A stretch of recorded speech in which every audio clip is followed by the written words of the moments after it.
Kindly like, share, and subscribe. Some of you may have heard that the Disney Corporation is responsible for at least one real, live, ghost town. Disney built the Treasure Island Resort in Baker's Bay in the Bahamas. It didn't start out as a ghost town. Disney's cruise ships would actually stop at the resort and leave tourists there to relax in luxury. This is a fact. Look it up. Disney blew $30 million on the place. Yes, $30 million. Then they abandoned it. Disney blamed the shallow waters, too shallow for their ships to safely operate. And there was even blame cast on the workers, saying that since they were from the Bahamas, they were too lazy to work a regular schedule. That's where the factual nature of their story ends. It wasn't because of sand, and it obviously wasn't because foreigners are lazy. Both are convenient excuses. I sincerely doubt those reasons were legitimate. Why don't I buy the official story? Because of Mowgli's Palace. Near the beachside city of Emerald Isle in North Carolina, Disney began construction of Mowgli's Palace in the late 1990s. The concept was a jungle-themed resort with a large palace in the center of the whole thing. If you're unfamiliar with the character of Mowgli, then you might better remember the story, The Jungle Book. If you haven't seen it anywhere else, you'd know it as the Disney cartoon from decades past. Mowgli is an abandoned child in the jungle, essentially raised by animals and simultaneously threatened and pursued by other animals. Mowgli's Palace was a controversial undertaking from the start. Disney bought up a ton of high-priced land for the project, and there was actually a scandal surrounding some of the purchases. The local government claimed eminent domain on people's homes, then turned around and sold the properties to Disney. At one point, a home that had just been constructed was immediately condemned with little to no explanation. The land grabbed by the government was supposedly for some fictional highway project. Knowing full well what was going on, people started calling it Mickey Mouse Highway. Then there was the concept art. A group of stuffed shirts from the Disney company actually held a city meeting. They intended to sell everyone on how lucrative this project was going to be. When they showed the concept art, a gigantic Indian palace, surrounded by jungle, staffed with men and women in loincloths and tribal gear, well, suffice it to say, everyone flipped out. One member of the crowd tried to storm the stage, but he was quickly subdued by security after he managed to break one of the presentation boards over his knee. Disney took that community and essentially broke it over its knee as well. The houses were razed, the land was cleared, and there wasn't a damned thing anyone could do or say about it. Local TV and newspapers were against the resort at the beginning, but some insane connection between Disney's media holdings and the local venues came into play and their opinions turned on a dime. So anyway, Treasure Island, the Bahamas. Disney sunk those millions in and then they split. The same thing happened with Mowgli's Palace. Construction was complete. Visitors actually stayed at the resort. The surrounding communities were flooded with traffic and the usual annoyances associated with an influx of lost and irate tourists. Then it all just stopped. Disney shut it down and nobody knew what to think. But they were pretty happy about it. Disney's loss was pretty hilarious and wonderful to a large group of folks who didn't want any part of this in the first place. I honestly didn't give the place another thought since I heard it closed over a decade ago. I live 4 hours from Emerald Isle, so I really didn't experience any of it firsthand. Then, I read an article written by someone who had explored the Treasure Island Resort. He posted a whole blog about all the crazy stuff he found there. Stuff just left behind. Things smashed, defaced, probably ruined by the disgruntled former employees who had lost their jobs. Hell, the locals from all around probably had a hand in wrecking that place too. People there felt just as angry about Treasure Island as folks here did about Mowgli's Palace.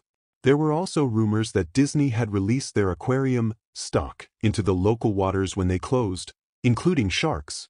Who wouldn't want to take a few swings at some Disney merchandise after that? Well, what I'm getting at is that this blog about Treasure Island got me thinking. Even though many years had passed since its closing, I figured it might be cool to do some urban exploration at Mowgli's Palace.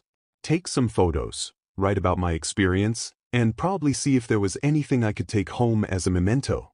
I'm not going to say I wasted no time in getting there, because honestly it took me another year after I first found that Treasure Island article to get around to going up to Emerald Isle. Over the course of that year, I did a lot of research on the Palace Resort, Or rather, I tried to. Naturally, no official Disney site or resource made any mention of the place. That had all been scrubbed clean.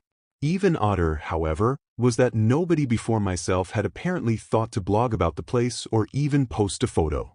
None of the local TV or newspaper sites had one word about the place, though that was to be expected since they had all swung Disney's way.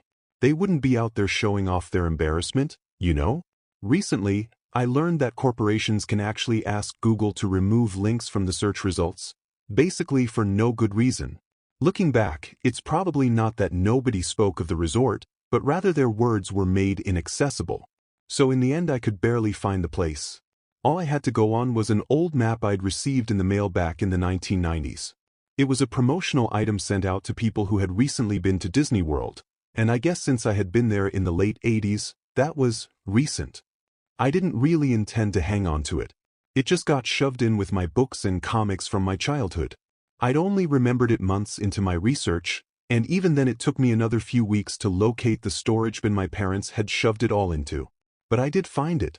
Locals were no help, as most were transplants who had moved to the beach in recent years, or old residents who just sneered at me the second I asked, where would I find Mowgli's pea? The drive took me through an inordinately long corridor of overgrowth. Tropical plants that had run rampant and had tried to reclaim the land. I was in awe when I reached the front gates of the resort. Tremendous, monolithic wooden gates whose supports to either side looked like they must have been cut from giant sequoias. The gate itself had been gouged in several places by woodpeckers and eaten away at the base by burrowing insects. Hanging on the gate was a sheet of metal, some random scrap, with hand-painted letters scrawled in black. It read, "Abandoned by Disney." Clearly the handiwork of some past local or an employee who wanted to make some small protest. The gates were open enough to walk through, but not drive, so grabbing my digital camera and the map, whose flip side showed a layout of the resort, I set off on foot. The inner grounds of the place were just as overgrown as the entryway. Palm trees stood untended and ragged among piles of their own coconuts. Banana plants similarly stood in their own stinking, bug-riddled refuse. There was this sort of clash between order and chaos, as carefully planted rows of perennial flowers mixed with obnoxious tall weeds and stinking, blackened mushrooms. All that remained of any outdoor structures were broken, rotting wood and various charred bits of unidentifiable material. What was most likely an information booth or an outdoor bar was now simply a pile of assorted debris chopped up by past vandalism and ravaged by weather. The most interesting thing on the grounds was a statue of Baloo, the friendly bear from the Jungle Book, which stood in a sort of courtyard in front of the main building.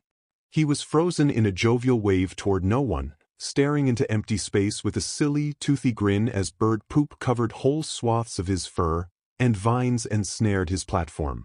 I approached the main building, the palace, only to find the outside of the building covered in graffiti where the original paint hadn't peeled and chipped away. The front doors weren't just open, they had been taken off their hinges and were stolen. Above the front doors, or the gaping maw where they had been, someone had once again painted, "Abandoned by Disney." I wish I could tell you about all the awesome stuff I saw inside the palace. Forgotten statues, abandoned cash registers, a full-fledged secret society of homeless people, but no. The inside of the building was so stark, so bare, that I actually think people had stolen the molding off the walls. Anything that was too big to steal, counters, desks, giant fake trees, they were all resting amid this empty echo chamber that amplified my every step like a slow rat-a-tat of a machine gun. I checked the floor plan and headed to all the locations that might seem in any way interesting. The kitchen was as you'd imagine, an industrial food prep area with all the appliances and space, no expenses spared. Every glass surface was broken, every door knocked off its hinges, every metal surface kicked and dented. The entire place smelled like pee. The huge freezer, not even remotely cool now, had row upon row of empty shelf space. Hooks hung from the ceiling, probably for hanging cuts of meat, and as I stood inside for a moment, I noticed they were swinging. Each hook swung in a random direction, but their movements were so slow and small that it was almost impossible to see. I figured it had been caused by my footsteps, so I stopped one from swinging by clutching it in my fist, then carefully letting go, but within seconds it started to swing once more. The bathrooms were in much the same state as the rest of the place. Just like the Treasure Island Resort, someone had methodically smashed each porcelain commode with coconuts and other implements. There was about a half-inch of rancid, stinking stagnant water on the floor, so I didn't stay there very long. What's odd is that the toilets and the sinks, and the bidets in the ladies' room, yes I went there, all dripped, leaked, or just ran freely. It seemed to me that they should have shut the water off long, long ago. There were plenty of rooms in the resort, but naturally I didn't have time to look through them all. The few I did peer into were similarly wrecked, and I didn't expect to find anything there. I thought there was actually a television or radio in one room, as I really think I heard a quiet conversation coming out. Though it was like a whisper, probably my own breathing echoing in the silence, or just another case of the sound of flowing water playing tricks on the mind. This is what it sounded like. 1. I didn't believe it. 2. Short, unknown reply. 1. I didn't know that. I didn't know that. 2. Your father told you. 1. Unknown reply, or possibly just weeping. I know, that sounds ridiculous. I'm just telling you what I experienced, why I thought there might have been something running in that room, or worse, some vagrants who had holed up there and probably would have knifed me. At the front doors of the palace again, I figured I hadn't found anything of note and had wasted the trip up. As I looked out the door, I noticed something interesting in the courtyard that I had apparently missed. Something that would give me at least one thing to show for all my trouble, even if it was just a photograph. There is a lifelike statue of a python, maybe 80 feet long, coiled up and sunning itself on a pedestal right in the center of the area. It was almost time for the sun to start setting, so the light fell onto the object in the perfect way for a photograph. I approached the python and snapped a photo. Then I stood on my toes and snapped another. I moved closer again to get the detail of its face. Slowly, casually, the python lifted its head, looked directly into my eyes, turned, and slithered off the pedestal, across the grass, and into the trees. All 80 feet of it. Its head long disappeared into the woods before its tail even left the sunning spot. Disney had released all their exotic animals onto the grounds. Right there on my floor plan map was the reptile house. I should have known. I'd read about the sharks at Treasure Isle, and I should have known they'd done this. I was dumbfounded, just utterly stupefied. My mouth must have been hanging open for the longest time before I came back down to earth and snapped it shut. I blinked a few times and backed away from where the snake had been, back toward the palace. Even though it was totally gone, I still wasn't taking any chances and backed my way into the building. It took a few deep breaths and slaps to my own face to get myself right in the head again after that. I looked for a place to sit down, as my legs were feeling a bit like jelly at this point. Of course, there was no place to sit down unless I wanted to recline in the broken glass and dead leaf carpet or haul myself up onto a desk of questionably reliability. I had seen some stairs near the palace's lobby and decided to go have a seat there until I felt better. The staircase was far enough away from the front of the building to be relatively clean, save for a startling accumulation of dust. I pulled a wedge of metal off the wall, once again painted with the "Abandoned by Disney" motto I'd become accustomed to.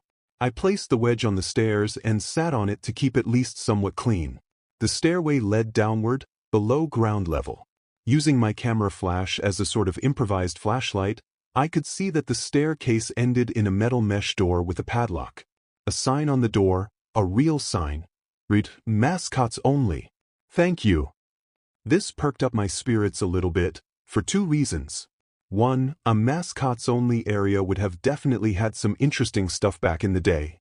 2. The padlock was still in place. Nobody had gone down there. Not the vandals, not the looters, nobody. This was the one place I could actually explore and perhaps find something interesting to photograph or take home with me. I had come to the palace essentially agreeing with myself that it was okay to take anything I wanted because, hey, it was all abandoned. It didn't take much force to bust the lock. Well, actually that's wrong. It didn't take much to bust the metal plate on the wall that the padlock was hooked to. Time and decay had done most of the work for me, and I was able to bend the metal plate enough to pull the screws out of the wall, something nobody else had apparently thought to do at the time. The mascots-only area was a startling and very welcome change from the rest of the building I'd seen. For one, every second or third fluorescent light overhead was illuminated, even though they flickered and faded randomly. Also, nothing had been stolen or broken, although age and exposure were definitely taking their toll. Tables had notepads and pens, there were clocks, even a punch-in clock on the wall complete with filled-out time cards. Chairs were scattered around, and there was even a small break room with an old, static-filled television and long rotted-out food and drink on the counters. It was like one of those post-apocalypse movies where everything is left as it was just before the evacuation. As I walked the maze-like sub-basement hallways of the mascots-only area, the sights just became more and more interesting. As I went further, desks and tables were knocked over, papers scattered and almost melded with the damp floor, and a large carpet of mold was slowly overtaking the real rotting crimson floor covering. Everything was just sort of squishy. Anything wooden disintegrated into mush when I applied even the least amount of force, and clothing items hanging on hooks in one of the rooms simply fell to moist threads if I tried to unhook them. One thing that annoyed me was that the light was becoming more sparse and unreliable as I went further into the dank, suffocating depths of the place. Eventually, I reached a black and yellow striped door with the words, Character Prep 1, stenciled on it. The door wouldn't open at first. I figured this was probably where the costumes were kept, and I definitely wanted a photograph of that twisted, stinking mess. Try as I might, whatever angle or trick I tried, the door wouldn't budge. That is, until I gave up and started to walk away. That was when there was a slight popping sound and the door creaked open slowly. Inside, the room was completely dark. Pitch black. I used the camera flash to look for a light switch in the wall by the door, but there was nothing. As I made my search, I was jarred out of my sense of excitement by a loud electrical buzz. Rows of lights overhead suddenly flashed to life, flickering and fading in and out like the rest I had passed. It took a second for my eyes to adjust, and it seemed like the light was going to just keep getting brighter until all the bulbs exploded, but just when I thought it would reach that critical stage, the lights dimmed a bit and steadied. The room was exactly as I had pictured it. Various Disney costumes hung on the walls, fully put together like strange cartoon cadavers hung from invisible nooses. There was an entire rack of loincloths and native clothes on hangers toward the back. What I found odd, and what I wanted to photograph right away, was a Mickey Mouse costume at the center of the room. Unlike the other costumes, it was lying on its back in the center of the floor like a murder victim. The fur on the costume was rotten and shedding, creating bare patches. What was even odder, however, was the coloring of the costume. It was like a photo negative of the actual Mickey Mouse. Black where he should be white and white where he should be black. His normally red overalls were light blue. The sight was off-putting enough that I actually put off photographing the thing until last. I took a picture of the costumes hanging on the walls. Upward angles, downward angles, side shots to show an entire row of frozen, putrid cartoon faces, some with plastic eyes missing. Then I decided to stage a shot. Just one of the bedraggled character heads on the slick, grimy floor. I reached for the headpiece of a Donald Duck costume and carefully removed it so the thing wouldn't fall apart in my hands. As I looked into the face of the wide-eyed, moldering head, a loud clattering sound made me jump with fright. I looked down at my feet, and there between my shoes was a human skull. It had fallen out of the mascot head and shattered into pieces at my feet. Only the empty face and lower jaw remained, staring up at me. I dropped the duck head immediately, as you'd expect, and moved for the door. As I stood in the doorway, I looked back to the skull on the floor. I had to take a picture of it, you know? I had to, for any number of reasons that may seem silly, but only if you don't think it through. I'd need proof of what happened, especially if Disney was going to somehow make this go away. I had no doubt in my mind, right from the start, that even if it was just gross negligence, Disney was responsible for this.